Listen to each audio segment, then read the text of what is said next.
Always do it on my own, so I gotta get through it. And the only thing I know is to love what I'm doing. Never give up, never slow, till I finally prove it. Never listen to the no's, I just wanna keep moving. Keep my head up when I act, head up, that's a fact. Never looking back, I'ma keep myself on track. Keep my head up, staying strong, always moving on. Feel I don't belong, tell my thoughts to move along. Push myself to be the best, die with no regrets. Live with every breath, see my message start to spread. And I had so many dreams, then you hit your teens. Life ain't really what it seems, try to find out what it means. Always do it on my own, so I gotta get through it. And the only thing I know is to love what I'm doing. Never give up, never slow, till I finally prove it. Never listen to the no's, I just wanna keep moving. Yeah, I put out all this art, it's my only medicine. Yeah, everything I do, I'm just being genuine. Yeah, I'm sick of being screwed, feel my own adrenaline. Yeah, I do just what I do, and I hope you let me in, yeah.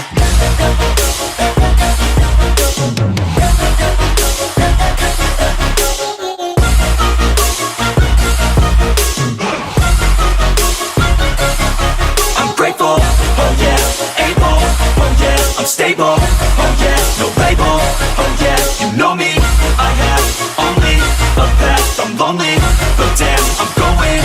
I don't want no fake love, I want the real stuff. Everybody listen up, cause I'll only say it once. I'm gonna show you all the path, if you want it bad. I'm gonna show you where it's at, yeah, how you can get it back. Yeah, cause I ain't never done, I'll be number one. Working hella hard until I get just what I want, yeah. Rises like the sun, yeah, fatal like a gun. Shooter's gonna shoot and I'm gonna shoot until I won, yeah. Always do it on my own, so I gotta get through it. And the only thing I know is to love what I'm doing. Never give up, never slow, till I finally prove it. Never listen to the no's, I just wanna keep moving. Yeah, I put out all this art, it's my only medicine. Yeah, everything I do, I'm just being genuine. Yeah, I'm sick of being screwed, feel my own adrenaline. Yeah, I do just what I do, and I hope you let me. Om Swastiastu. Baik, perkenalkan, nama saya Ika Eskodano, NIM 17 11 03 12 44. Nah, pada kesempatan hari ini saya akan mewawancarai pemilik toko ini. Baik, silakan Ibu, perkenalkan diri terlebih dahulu. Om Swastiastu, nama saya Niwayan Sukani, saya owner toko Kania Collection. Baik, pada saat ini saya akan memberikan beberapa pertanyaan untuk Ibu. Nah, yang pertama yaitu, usaha apa yang tengah Ibu jalani saat ini? Usaha busana adat Bali. Barang-barangnya seperti apa saja itu, Bu? Jual kain kebaya, kamen, saput, udeng. Nah, untuk fashion Kepura lah, untuk busana adat Kepura. Baik, Ibu. Nah, lalu bagaimana sih awal mulanya Ibu bisa memulai usaha ini gitu? Awal mula saya buka usaha ini berawal dari teman. Kebetulan saya punya teman saya itu dia punya bibi tukang tenun. Nah, saya lihat dia kok bagus-bagus sekali kamennya yang dipakai. Saya bertanya, kok beda-beda banget ya ininya dari kamen-kamen yang biasa jual di pasar. Kamu kok beda banget ya kamennya? Saya awalnya nanya gitu. Oh, kebetulan aku punya ini bibi tukang tenun, mau nggak bantuin saya jualan kamen? Waktu itu sih cuman bantu teman, karena saya liatin juga kualitas kamennya bagus, tenunannya juga limited edition, bagus-bagus lah. Nah, coba saya dikasih pinjam waktu itu 10 pieces kamen. Saya coba jual ke saudara sih, coba jual kamen, masih tetangga dekat sih, tetangga keluarga saya jualin. Nah, dalam waktu 2 hari 10 kamen itu habis terjual. Lumayan ternyata untungnya. Akhirnya besoknya saya dikasih minjam lagi sama teman saya itu, kasih minjam lagi. Saya pilih lah motif yang bagus-bagus, saya promosiin lagi, habis. Nah, disitulah terbuka luas pikiran saya untuk kenapa nggak gini aja, jualan online atau jual yang lain yang ini kan bisa menghasilkan, lumayan lah bisa menghasilkan keuntungan. Akhirnya saya berusaha membuat jual yang lain. Saya jual online, misalnya jual kain juga untuk menunjang kamennya itu. Nggak mungkin kan kamen coba dipasangin dengan kain, ternyata lumayan juga ininya, penghasilannya, pendapatannya, untungnya juga. Dan saya bisa menikmati keuntungannya itu. Waktu itu saya masih minjam barang kan, belum punya modal. Hanya berpikir saya tabunglah keuntungan itu buat modal. Itu sih awal mulanya. Saya akhirnya buka usaha masih belum punya toko waktu itu, masih jualan keliling sekitaran tetangga deket, saudara-saudara. Dan keuntungannya itu saya terus tabung keuntungannya untuk modal beli barang lagi, laku beli barang lagi, akhirnya terkumpullah modal. Kemudian saya buka toko, sudah banyak sih saudara yang menyaranin kenapa nggak buka toko aja, kan lumayan barangnya bagus-bagus, kalau dibukain toko pasti laris. Banyak sih langganan sama saudara yang nyaranin seperti itu. Akhirnya saya buka toko, saya beri nama toko Kania Collection. Dari situ semenjak saya buka toko itu banyak yang semakin dikenal lah.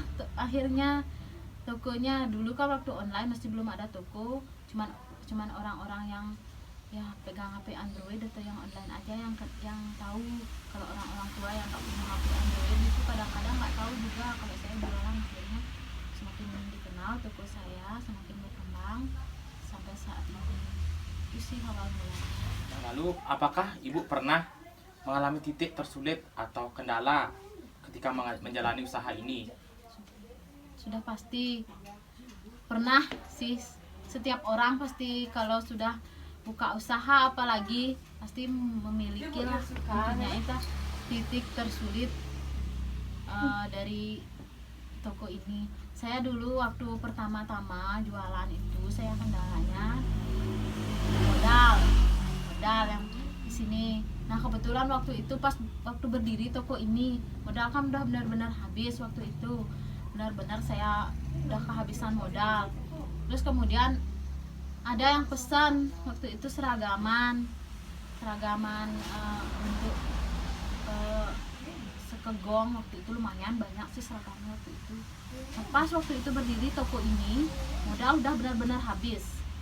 Kemudian ada yang pesan seragaman, bingung lah saya ini, aduh gimana ya cari modal, sementara modal udah habis untuk bikin toko. Sekarang dapat orderan seragaman yang lumayan banyak, berpikirlah waktu itu dimana sekarang nyari seragam biar bisa ngedilin seragamnya ini. Akhirnya berpikir saya waktu itu, ada temen nyaranin kenapa nggak pinjam aja di Bank BRI, di sana kan ada kredit usaha rakyat. Saya nyoba waktu itu ke ini daftar kurs itu nggak membutuhkan waktu yang lama sih. Waktu itu di ACC langsung uangnya cair, saya bisa menghidupkan. Dan di sini ada juga titik tersulit waktu saya di sini kan juga ini kredit juga, melayani kredit ya, orang-orang yang pesan kain juga bisa kredit di saya karena saya terlalu mudah percaya sama orang, saya kasih kredit DP, cuma DP sedikit sih waktu itu, kreditnya macet, modal saya banyak di kreditan, banyak yang macet juga. Nah saya belajar dari pengalaman itu, akhirnya berhenti ya saya kalau nggak akhirnya cuma jualan ya, nggak saya kasih kredit sih sekarang. Itu sih cuma itu ya sih, titik kesulitan modal sama kredit yang macet itu aja sih. Nah Ibu, semenjak adanya pandemi COVID-19, apakah ada pengaruhnya terhadap usaha Ibu? Pengaruh sangat signifikan, pengaruhnya sangat berpengaruh. Dari dulunya penjualan kami lah galungan waktu nyepi itu biasanya laris banget. Nah karena pandemi COVID ini, COVID-19 ini, karena mungkin daya beli masyarakat juga menurun, Akhirnya penjualan toko kami juga menurun. Dan sedihnya sehari itu benar-benar pernah nggak dapat jualan, dari buka dari pagi sampai malam itu benar-benar nggak ada yang beli. Itu pernah kami mengalami seperti itu. Sedih banget sih. Dari awalnya sebelum COVID itu bisa dapat jual per hari itu bisa dapat 5 juta 6 juta itu per hari. Nah langsung kena COVID, benar-benar nol penjualan kami waktu itu. Akhirnya sedih banget waktu itu sih. Nah untungnya nggak lama, mungkin gara-gara penjualan menurun, mungkin gara-gara juga nggak bisa ke pura, orang nggak bisa ke pura, akhirnya jadinya orang nggak bisa beli kain, terus banyak yang kena PHK, nggak bisa belanja. Akhirnya daya beli masyarakat menurun. Di sini juga toko kami mengalami penurunan yang signifikan. Pendapatan sebelum COVID-19, pendapatan kami per bulan keuntungan sampai 15 juta sebulan. Semenjak COVID-19 ini menjadi 4 juta, 5 juta, 6 juta, itu kan banyak lah per bulan itu semenjak COVID-19. Sedih sih sebenarnya, ya mau gimana lagi, semua orang juga mengalami seperti yang kami alami juga di toko ini. Oh, baik. Oke, baik Ibu. Lalu bagaimana sih upaya Ibu untuk menanggulangi permasalahan dari pandemi COVID-19 ini untuk usaha Ibu? Menanggulangi caranya itu dah saya benar-benar bingung. Saya harus menggaji karyawan saya juga di sini, bingung dah. Kasihan juga kalau diberhentiin juga kasihan, karena sudah saya ajak lama di sini kerja buat ini udang, buat rekaman juga udah lama. Tukang jahit saya juga kasihan, dan sementara orderan saya di sini menurun. Akhirnya mereka kan juga sedikit dapat kerjaan. Tukang penjahit saya penjahit udang sama penjahit rekaman, bingung juga sih waktu itu. Akhirnya saya berpikir gimana sih caranya supaya tukang jahit saya nggak berhenti, karyawan saya juga masih bisa kerja di sini, sementara saya juga masih mendapatkan untung pendapatan juga di sini. Bingung juga. Akhirnya berpikir, semalam saya berpikir buka usaha apa ya supaya di COVID ini dibeli oleh konsumen gitu. Saya berpikir apa yang harus saya jual, sementara kain sudah nggak laku karena orang nggak bisa ke pura, nggak ada yang beli. Kamen juga sama seperti itu. Akhirnya saya berpikir buat masker, karena waktu itu masker medis kan sangat langka. Masker medis hanya digunakan untuk petugas di rumah sakit.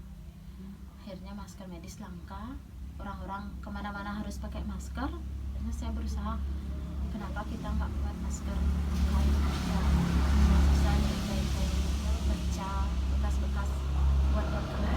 Kan banyak saya punya, saya bongkar kain-kainnya itu, saya cuci, saya bersihin, saya buat masker. Kemudian pasarnya sekarang kita jual di mana? Sekarang saya promosikan di online masker itu, promosiin ternyata laris, banyak yang order. Saya buatlah masker brokat, kemudian saya buat, banyak juga yang pesan saya payet biar meskipun pakai masker tapi juga bisa fashion gitu, laris. Kemudian di online saya merasa online aja kayaknya kurang deh, kita harus cari pelanggan lagi gitu sama karyawan saya. Akhirnya saya iseng bawa ke toko-toko, salesin ke toko-toko maskernya. Nah setungkara lah di toko-toko itu banyak yang order, sampai order 100 pieces. Ada juga yang untuk seragaman masker gitu, banyak juga saya jual di toko-toko. Nah sampai sekarang lah masih gitu. Itu sih biar nggak benar-benar mati di toko, dan karyawan juga masih bisa kerja. Saya buat masker sampai sekarang sih sama. informasi juga bawa ke toko-toko. Ada orang di mana? Sekarangnya sekarang sudah berkembang, kain-kain juga sudah mulai laku, sudah pendapatan di sini sudah mulai membaik. Nah, semoga COVID-19 ini dapat berlalu, perekonomian kembali pulih, usaha mikro kecil semakin berkembang. Semoga kita doain bersama. Terima kasih saya. Baik Ibu, terima kasih atas jawaban-jawabannya dari Ibu. Nah, mungkin itu saja pertanyaan-pertanyaan yang bisa saya tanyakan untuk Ibu. Nah, untuk sekarang, apakah Ibu ada motivasi atau tips untuk kita sebagai generasi muda ataupun mahasiswa gitu, untuk bisa menjalani suatu usaha itu bagaimana caranya gitu, Bu? Untuk cara sih, saya cuma menyarankan aja kepada generasi muda yang sekarang lagi kuliah, apalagi sekarang kan ada mata kuliah kewirausahaan. Tidak melulu kita kuliah jurusan keguruan, lulusannya harus menjadi guru, enggak seperti itu. Kalau rezeki belum jadi guru, bisa kita buka usaha, asalkan di sini ada kemauan, kerja keras, kreatif, inovatif. Jadilah pemuda yang kreatif dan inovatif, pemuda yang kerja keras, berani memberikan inovasi-inovasi baru. Pokoknya kita intinya kreatif, banyak mencari informasi-informasi. Kalau ingin bisnis, carilah informasi tentang bisnis, tentang apa yang diminati konsumen, tentang apa yang sebenarnya bagus atau berpeluang untuk kita menjadi sukses. Nah, seiring berjalannya waktu dari kita mencari tahu, banyaklah mencari informasi atau mencari tahu seperti ini, dah wawancara seperti ini kan akhirnya adik nanti bisa mendapatkan juga ilmu di sini kan, dari buka usaha kecil hingga menjadi besar. Itu tidak, prosesnya itu kan enggak sekarang dari besar sekarang kecil langsung besar, enggak, ada prosesnya. Nanti adik bisa banyak-banyak belajar dari sini, bisa nanti buka usaha juga bisa nanti sama adik. Sekarang sudah terbuka luang sih sebenarnya dunia usaha, apalagi sekarang udah ada online, banyaklah pokoknya terbuka luang besar, pokoknya peluang besar untuk adiknya nanti bisa sukses kalau adik sudah mau kreatif dan inovatif. Jadilah pemuda yang aktif mencari informasi, aktif mencari ilmu tentang kalau mau nanti buka usaha, tentang ilmu ekonomi, kiat-kiat menjadi orang sukses. Banyak bukunya di situ, bisa dipelajari di situ. Kakak juga seperti itu sih dulu waktu mau buka bisnis ini. Itu aja sih saran dari kakak. Baik, terima kasih ya untuk motivasi dan juga sarannya. Baik, mungkin itu saja wawancara dari saya dan juga pemilik toko. Mungkin akhir kata kami tutup dengan Parama Santi. Om Santi Santi Santi.